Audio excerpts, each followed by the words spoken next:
You feel small, powerless, or ashamed, and you're not even sure why. A simple comment can ignite a fire of anger or leave you paralyzed in silence. These reactions aren't about the present. They're echoes, old wiring from a time when you were defenseless. The father complex takes over, pulling you back to the wounded child inside, the one still craving approval, dreading rejection, and carrying the pain of authority or absence. The worst part? It operates in the shadows, making you react instead of choose. It's like stepping into a play scripted long ago, only noticing you're acting when the chaos erupts. A boss's tone, a partner's words, or any commanding presence can pull the trigger. Then you blame yourself for not handling it better. But this isn't about control. It's about an unconscious pattern running the show. The key is to notice these moments with curiosity, not judgment. The complex doesn't need to be erased. It needs to be seen. When you realize you're reacting to old wounds in a new moment, you return to the present. And with that comes choice. But the father wound doesn't just shape your outward reactions.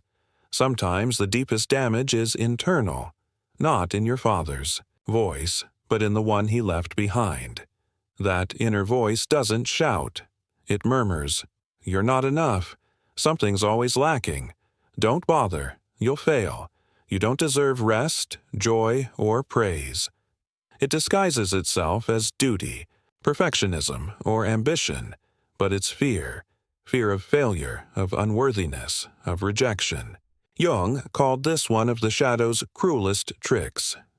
When a figure like a father wounds or fails you, a child's mind can't accept that the authority was flawed. So the child turns the blame inward. If he didn't love me, I must be broken. If he didn't see me, I must be invisible. If he didn't approve, I'm not good enough. Over years, this thought becomes belief, then identity. You live under the weight of an inner judge, jury, and executioner, always falling short. The cruelest part? That voice feels like you, but it's not. It's a psychic scar, a recording mistaken for truth. Healing that voice isn't about silencing it with force. It's about replacing it with something truer, a presence that holds you without demanding flawlessness, that guides without punishing, that affirms without breaking you. This presence doesn't come from others. It's born when you start treating yourself with the respect you never got, when you stop fighting yourself and become the adult you needed. For women, this harsh inner voice can manifest as a wounded animus, Jung's term for the masculine energy in every woman's psyche. It becomes a relentless inner critic, demanding strength, perfection, and control, echoing a father who was cold, critical, or absent, or the fantasy of one who never appeared. This leads a woman to disconnect from her emotions, intuition, and softness, believing she must be tough to be worthy. For men, the father wound strikes at the heart of identity. A father was meant to model healthy masculinity, balanced strength, grounded presence, emotional courage. But when that model was broken or missing, the result is often a man split in two, outwardly confident, inwardly hollow, always afraid someone will see through the facade and find him lacking. Some men become hyper-competitive, chasing control to prove their worth.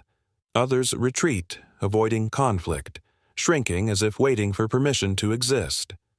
In both cases, the true self is buried under a mask shaped not by desire, but by the need to compensate. Jung's archetypes, like the animus, aren't inherently negative. They're sources of strength. But when wounded, they turn against you. Healing means transforming this inner authority into an ally, one that protects, not punishes, affirms, not dominates, guides, not crushes. Whether you're a man or a woman, this healing reshapes your identity's foundation. The world stops feeling like a threat and becomes a place where you can truly live as yourself. When that inner structure is built on absence, life becomes a quest to fill what was missing. Without realizing it, you chase not just recognition, but the specific gaze you never received, the gaze of a father. This search seeps into everything: career, relationships, lifestyle. It's a quiet campaign to prove you're capable, worthy, respectable. In your mind, there's a stage, and someone's judging your performance, someone who may not even be there anymore, or never truly was, yet their role lingers in your psyche. Jung said an unconscious complex runs your life from the shadows. The need to be seen fuels every action, even the most self-destructive. This is where burnout begins. You never rest because every move carries the weight of rewriting an old story. Even your successes feel empty.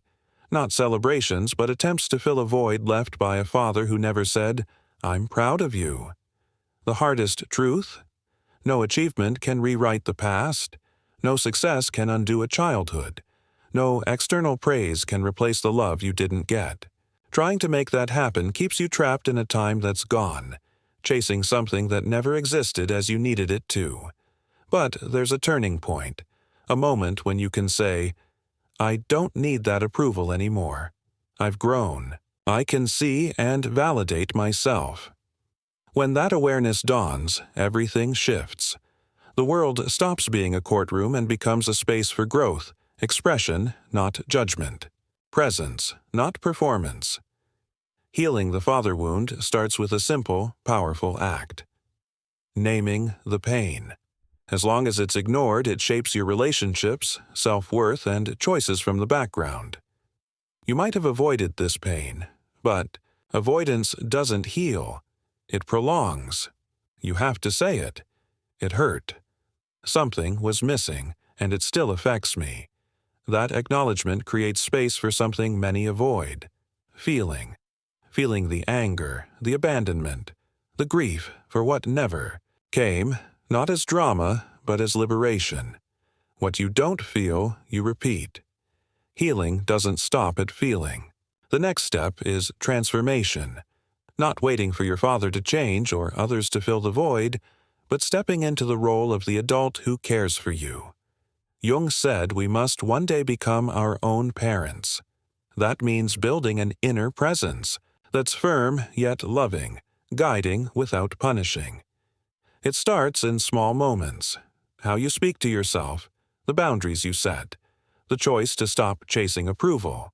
This is why a specific practice works so deeply, used widely by therapists and in family constellation work: writing a letter to your father.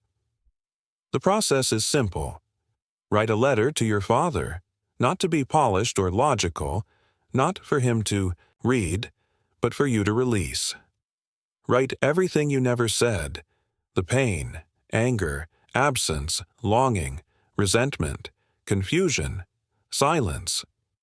What you felt when he didn't see you, what you wished he'd said but never did, the times you shrank or tried, to please just to be noticed. Don't worry about structure, just let it flow. Curse if you need to. Cry if it comes. Keep going if you're stuck.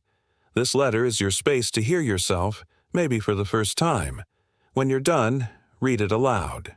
If you can, look into your own eyes in a mirror as you read. Let the words move through you, not to relive the pain, but to release it. Then, thank him for what was possible, for what wasn't, but still brought you here. Burn the letter as a ritual. With that act, you're saying, "I'm done waiting. I'm done carrying. I'm letting go. Do it for real." I speak from experience. Like you, I had my wounds. Subtle with my mom, but deeper with my dad. An absence that felt invisible, but cut through me. For years, I rationalized, I functioned, until I wrote my letter. I had no plan, but once I started, it poured out. Memories, unspoken words, moments I'd buried. With them came clarity. Why I loved the way I did, why I was so hard on myself, why guilt shadowed my rest. That letter was a doorway through pain to freedom. So, write yours. If you feel called, share it in the comments. Your words might spark someone else's healing. Beyond the letter, other practices can help. Try therapeutic writing to your inner child. Picture yourself as a child. What did they need to hear? Write it down. Read it aloud. This reshapes how you see yourself. Another practice is the empty chair exercise. Sit across from an empty chair, imagine your father there, and say what's been buried. Speak your truth. If it feels right, respond. As him, not for logic, but to let the emotion flow. Deeper still is Jung's active imagination, engaging directly with your psyche's parts, the wounded child, the father's image, the critical voice. These encounters open honest paths within. Slowly, you treat yourself with more respect. You learn to say enough when needed. You realize caring for yourself is your responsibility and an act of love. For more structure, I've created a 21-day guided ebook with Jung-inspired practices to bring you back to yourself. The link is in the first comment. If it resonates, download it and start today. When this presence settles within, the world shifts. It's no longer a courtroom, but a space to breathe. Life becomes a journey of expression, not tests. Healing the father wound is stepping off the battlefield, letting go of defense mode, and stopping the projection of your worth onto someone else's gaze. It's not just about your dad. It's about how you learn to see yourself through him. When that reflection changes, your inner world transforms. You stop running. You don't need to be the strongest, smartest, or most productive. You're not chasing a trophy or dodging a judgment that was never yours. You step into who you are, unfiltered by pain.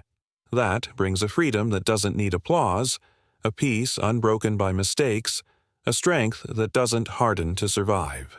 Jung called this the return to the center, reconnecting with your deepest self. It's not about becoming perfect. It's about shedding the survival mask and becoming authentically you. When that happens, love stops being a search and becomes an expression. You love because you overflow, not to fill a void. That overflow reconciles you with life. Where there was absence, now there's presence. Where there was fear, trust takes root. You've spent your life trying to be seen, to get it right, to fit into a space not built for you, but something's shifting. When you name the wound without guilt, it stops running the show. When you give yourself the care you sought in others' eyes, the cycle breaks. You don't need to chase love that never came. You can stop, breathe, and choose how to relate to yourself, others, and life. This isn't about forgetting the hurt.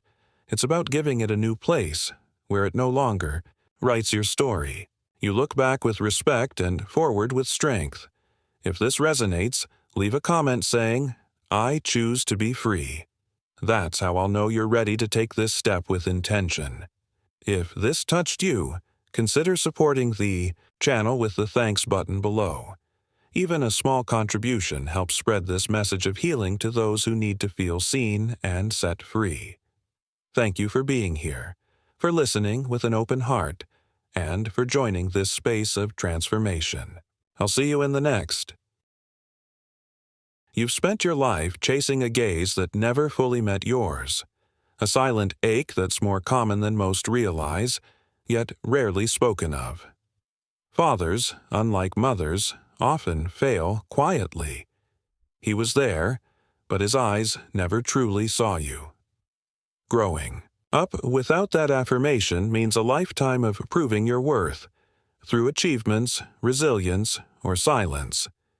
You learn to endure, but deep inside, you're still waiting for that nod of recognition. Carl Jung was among the first to show that a father's absence isn't just personal, it's primal, touching the core of the psyche.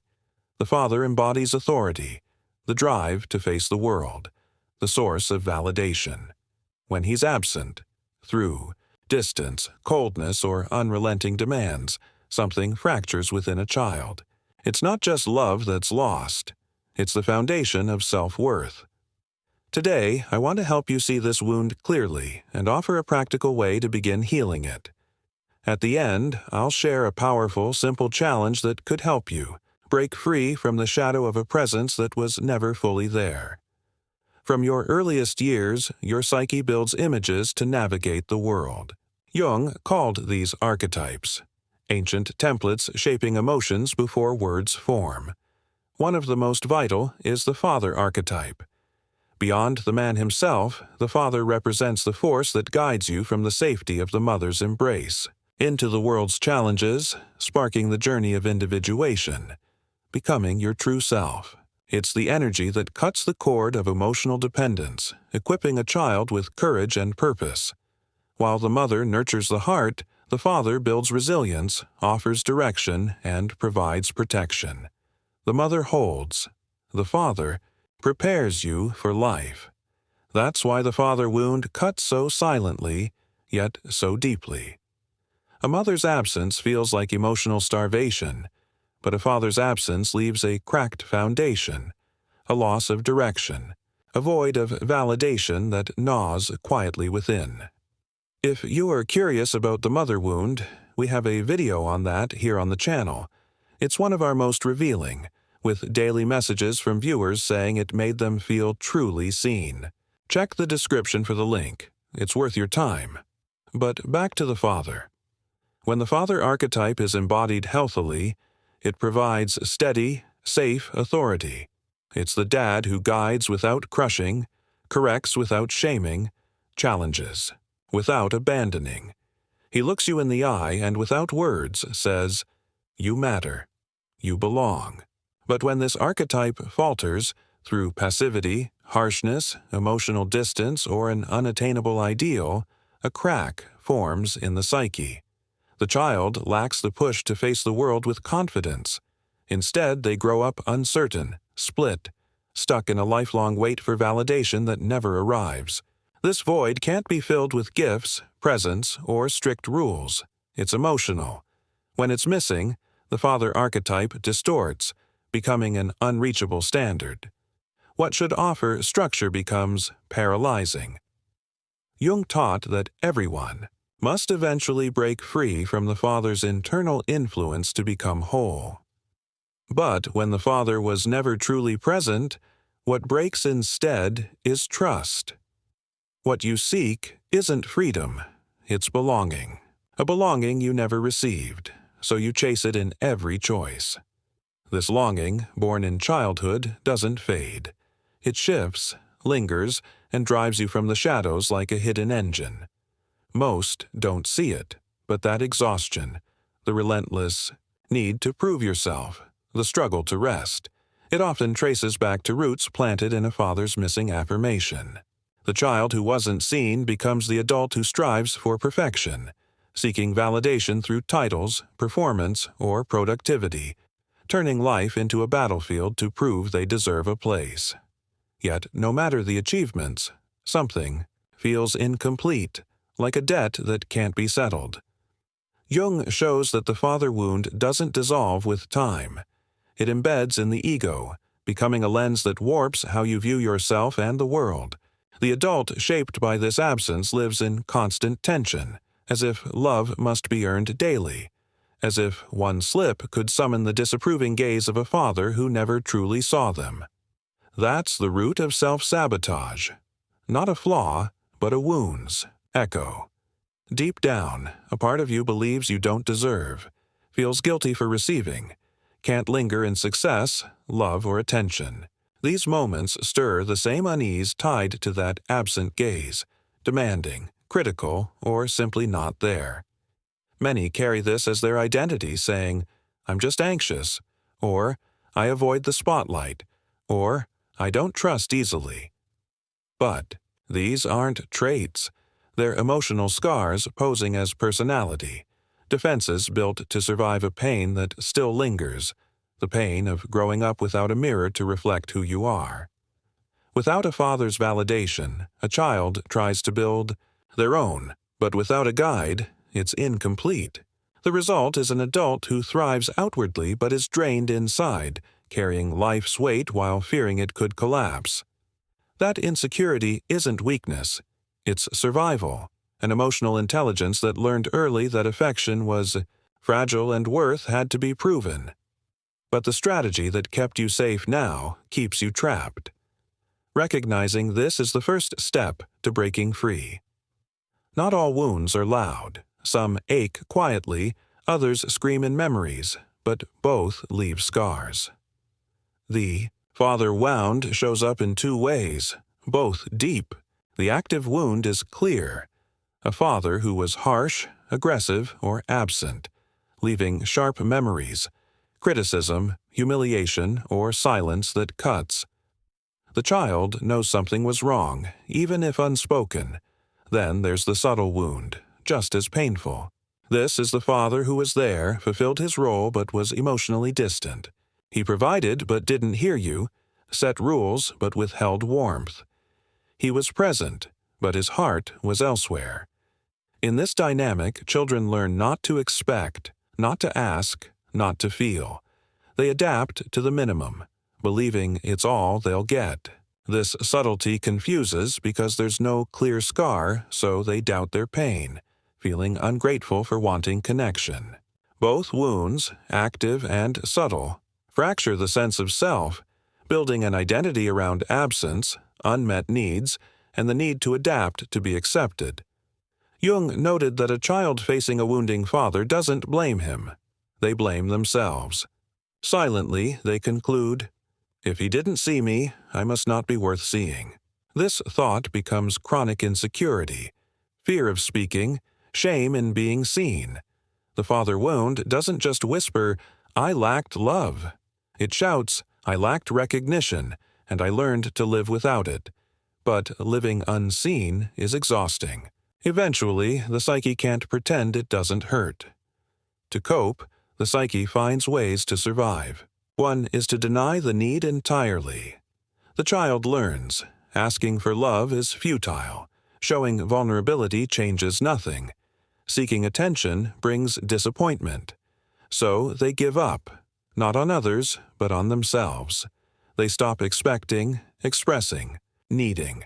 They build an independence that looks strong but is self-abandonment inside. That child becomes the adult who never asks for help, handles everything alone, refuses to crack, and forgets how to receive. Autonomy becomes armor, productivity, a refuge, detachment a shield against the pain of being ignored. Jung said the ego adapts to survive. But when survival demands denial, vital parts are lost. Emotions retreat, the body tightens, spontaneity fades, all to keep going. But at what cost? Many who pride themselves on strength, logic, or self-reliance carry a child who learned feeling is dangerous. Showing pain reduces value. Needing love is too risky. They build flawless personas that function but are lost inside. This disconnection creates a void. Even in success, there's emptiness. In crowds, loneliness. In motion, unrelenting fatigue. It starts when needs go unmet, grows when silence becomes normal, and solidifies when not feeling is mistaken for strength. Over time, this becomes a lifestyle. What began as a defense becomes a personality. You believe you're naturally reserved, controlled, detached, but behind that armor is a child who learned not to need and still doesn't know how to receive. Society often rewards this. Productivity, focus, self-sufficiency, these traits earn praise, reinforcing the persona. Each "how do you do it all" pushes the pain deeper, but only briefly. Jung warned that what stays unconscious becomes fate, and the fate of these defenses is isolation. The person who controls everything, avoids mistakes, and shuns deep connections isn't cold. They're afraid. Afraid to open up and be ignored again, to love and not be loved back, to be seen and overlooked. Emotional distance, overthinking, control. These avoid pain but also block intimacy, vulnerability, love. What once protected becomes a cage. Life feels like a minefield where emotions are threats. Feeling too much is weakness. Needing someone is dangerous. "I don't need anyone" is honest. It's what you learned. but deceptive because no one is meant to live disconnected. The deeper this belief roots, the harder it is to break free. Behind the success, efficiency, performance, there's still a child who was never truly held, who learned to manage but longs to rest without earning it. This wound shapes relationships too. What seems like choice is often repetition, an unconscious pull to replay unresolved patterns. Those with a father wound may choose partners who mirror that absence. Emotionally unavailable, critical, unpredictable. Not because they seek pain, but because it's familiar. Jung called this repetition compulsion, a drive to revisit the wound, hoping for a new ending. Hoping this time the love, the gaze, the words, "you are enough," will come. Relationships become validation loops, not safe bonds. They're less about love and more about proving worth. The need for recognition burdens partners who can't heal a wound they didn't cause. This breeds disappointment, repeating pain, breaking connections. Need becomes demand. Pain becomes control. Fear creates distance. Love, instead of a bridge, becomes a test no one passes. Recognizing this isn't cause for guilt, it's clarity. As long as you love from the wound, you'll seek others to fix what only you can heal. Loving with awareness means realizing, I'm not that child anymore. What I didn't get, I can give myself. Even after understanding, reactions can slip through because the pain lives in the unconscious, where time doesn't move. Jung called it the father complex, a web of emotional patterns tied to the father's psychic imprint, not the man himself. It's triggered in moments, someone's challenge or tone, and suddenly you're a child again, no matter your age. Challenge: write a letter to your father. It's not for him, it's for you. Pour out everything: the pain, anger, longing, silence. What you wished he'd said, what you felt when he didn't see you. Don't hold back. Let it be raw.